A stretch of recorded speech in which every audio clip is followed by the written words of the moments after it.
uninterrupted power supply. It's like UPS, uninterrupted power supply. आप लगातार जागरूक हैं और ऊर्जा लगातार बह रही, कोई इंटरप्शन नहीं है बीच में, तो फंक्शनिंग तो फास्ट हो ही जाएगी। अगर जो ऊर्जा की स्थितियां हैं वो आ रही हैं और जा रही हैं, तो जो सोचने समझने की और निर्णय लेने की स्थितियां हैं, जो उसको कार्य में उतारने की स्थितियां हैं, वो भी प्रभावित होती रहेंगी। एक सजग व्यक्ति के अंदर एक ऐसी होश की ऊर्जा लगातार विद्यमान है जो तनाव रहित है, उसमें कोई तनाव नहीं है, अनइंटरप्टेड कॉन्शियसनेस वो लगातार उसके अंदर फैली हुई है। और उस होश के प्रकाश में या उस सजगता की रोशनी में वो लगातार देख पा रहा है कि क्या होना है, क्या नहीं होना है। और मजेदार बात यह है, वो इसका तनाव भी नहीं ले रहा है कि बहुत चिंतन कर रहा है, चिंतन नहीं कर रहा है, बस वो होश से भरा हुआ और उसको सब साफ साफ दिखाई दे रहा है। चिंतन मनन करने वाले लोग तो गलती भी करते हैं, फिर उनको लगेगा कि कम सोचा था, या ये गलत सोच लिया, या ये निर्णय गलत ले लिया। होश से भरा हुआ व्यक्ति कभी दोबारा पीछे लौट कर सोचता ही नहीं, किसी निर्णय में संशोधन करता ही नहीं, क्योंकि वो जो जब कर रहा है वो परिपूर्णता से कर रहा है, पूरे होश से कर रहा है। तो होश से भरे हुए, सजगता से भरे हुए व्यक्ति के जीवन में कोई रिपेंटेंस, कोई पश्चाताप, कोई पुनरावलोकन होता है, कोई जरूरत ही नहीं होती उसको, क्योंकि इस क्षण में जो आवश्यक था उसके अंदर से निकला, और अगले क्षण में जो आवश्यक होगा वो निकलेगा। दोनों के बीच में कोई तुलना करने की जरूरत नहीं।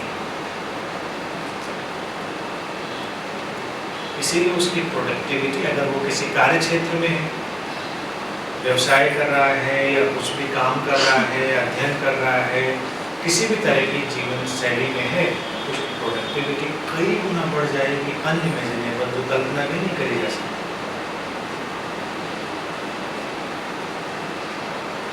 मनन नहीं करेगा, जैसे दिन भर कुछ किया, कोई गलती की उसने, शाम को मनन नहीं करेगा, उसने गलती को सुधारेगा कैसे?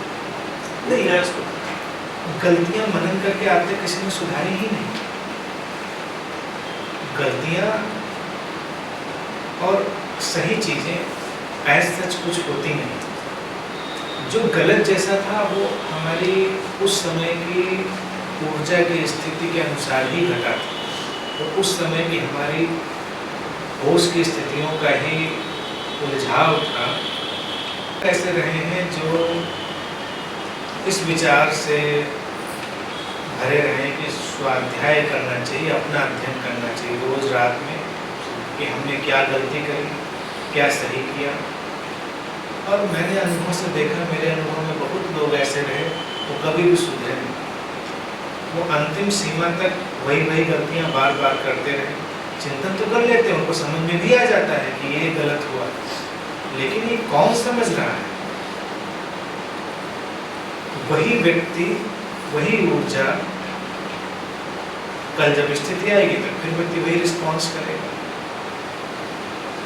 यहाँ पर जो साधक है उसके लिए काम है, बस वो केवल होश से भरकर देख रहा है, वो कोई निर्णय नहीं ले रहा, उसने बस केवल अपनी होश की रोशनी में पूरे जीवन के घटनाक्रम को देखा। और ये देख लेना ही अपने आप में इतना पर्याप्त होता है कि जब अगली बार उससे कोई कृत्य हो रहा होता है, कोई बात हो रही होती है, तो हमेशा कुछ सुधरे हो, कुछ एडवांस्ड ढंग में होती है, और कोई गलती का या ना गलती करने का कोई विचार भी उसके अंदर नहीं। ये विचार हमको अपराध बोध में भी डालते हैं, हमको पछतावे में डालते हैं, और उनसे हासिल कुछ नहीं होता। अगर व्यक्ति हमेशा सोचेगा मैंने ये गलत किया, तो लाख कोशिश करे कि हम इसको सुधार देंगे, पहला तो काम यही हुआ कि वो अपराध बोध में चला जाएगा, उसका उसके ऊपर थोड़ा बोझ हो, जो हुआ सो हुआ, व्यक्ति ने ऐसा देखा, और बस अपने चेतना स्तर को थोड़ा और विकसित करने के उसने प्रयास किए, अर्थात अपनी दृष्टा को थोड़ा और अच्छा किया, या जो प्रोजेक्टर था उसके लेंस को साफ किया, लेंस गंदा हो गया था, उसमें मिट्टी आ गई थी कुछ, तो जो दृश्य में डिस्टॉर्शन दिख रहा था वो केवल लेंस के गंदे हो जाने से दिख रहा था, या फिल्म पुरानी हो गई थी, स्क्रैचेज आ गए थे फिल्म में, तो उसको इतना दिख गया। तब ज़्यादा चिंतन मनन करने की ज़रूरत नहीं, जैसे उठाकर एक कपड़ा हो लेंस को पोंछ देता है, शांति से काम चलने देता है। तो साधक बजाय इस मनन करने के क्या गलत किया क्या सही किया, वो बस अपने होश की रोशनी को थोड़ा और बढ़ा लेता है और क्लैरिटी ले आता है, अपने अंदर और स्पष्टता ले आता है, और वो चीज़ ही उसको आगे ले जाए। शायद इसी का नाम मनन कर दिया गया है, वो आप कह रहे हैं। उसकी अवस्था में रहना ही शायद उसको मनन का नाम दे दिया है। मुझे लगता है मनन शब्द भी अच्छा है, मन न अमन, इसको जैन कहते हैं अमन, और मनन में भी इसको थोड़ा तोड़ दें तो जहाँ मन न रह जाए वही मनन की अवस्था होगी। मन से थोड़ा हट के देखें, क्योंकि मन ने ही तो समस्या पैदा करी थी, और वही मन क्या समाधान देगा। वही मन थोड़ी देर अच्छी अच्छी बातें बताएगा तो वो केवल कंपार्टमेंटलाइज्ड व्यक्तित्व तो होगा, और जब करने की बात आएगी तो फिर वही पुराना वाला मन। तो अमन या मनन या नमन यही अवस्था होनी चाहिए। तीन से ये नहीं होगा जैसे कल कोई गलती की हमने और आज फिर वही कर रहे हैं, तो अगर मनन किया हुआ अगर फौरन ब्रेक लग जाएगा, नहीं कल नहीं की थी हमने तो ब्रेक नहीं लगेगा। आपका लगता है इसलिए क्योंकि आपने अपने अंदर होश को जगाया है। मनन करने वाला कभी भी ब्रेक नहीं लगा पाता। मनन अर्थात जो चिंतन कर रहे हैं वो केवल चिंतन कर रहा है, परिस्थितियों को उसने बदला नहीं है, उसने अपने अंदर की होश की अवस्था को, चैतन्य की अवस्था को नहीं बदला है। तो जैसे ही परिस्थिति आती है वो लाख जानते हुए भी क्रिया फिर से दोहरा देता है। मनुष्य का जीवन इसी रिपीटेटिव घटनाक्रम में चलता है, पुनरावृत्ति में, और यही जीवन की सबसे हास्यास्पद स्थिति है।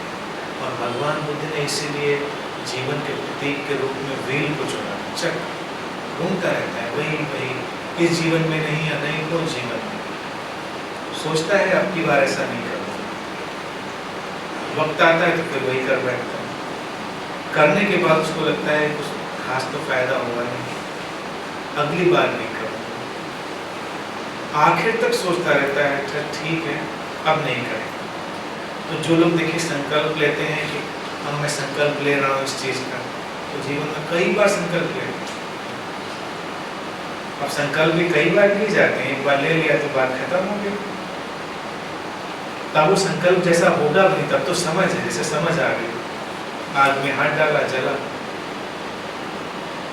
संकल्प नहीं लिया कि दोबारा आग में हाथ नहीं डालूंगा, समझ आ गई तो नहीं डालूंगा। संकल्प ले लेते कि नहीं डालूंगा, फिर आग ने आकर्षित किया, टेम्पटेशन पैदा किया, फिर डाला, फिर जले, फिर जल जाते हैं। ये अच्छा नहीं, अगली बार नहीं चलना है। संकल्प ले लिया, समझा लिया अपने आप, फिर टेम्पटेशन आ जाएगा, फिर वही करना। तो ये तो व्हील घूमता ही रहेगा जब तक व्यक्ति जागरूक होकर समझ नहीं लेगा। पूरा उसके अंदर सजगता इतनी आग की तरह से जल उठे कि समझ में आ गई बात, ये ऐसा है, this is it. Shri Krishnamurti की बात चलते थे, वो एक शब्द और लगातार रिपीट करते थे, ऑब्जर्वर और ऑब्जर्व की तरह से कहते थे, नो दैट विच इज। वो क्या है दैट विच इज? जो है, जो जैसा है उसको वैसा ही देखें होश से भरकर, और यही ध्यान का मैजिक, जादू। क्योंकि ध्यान के जादू को हमने कभी देखा ही नहीं। जिस चीज को भी आप ध्यान से देखते हैं, सजगता से देखा, उसके अंदर रूपांतरण आ जाता है। जो निरर्थक है वो गिर जाता है, और जो सार्थक है वो उभर जाता है। ये नियम।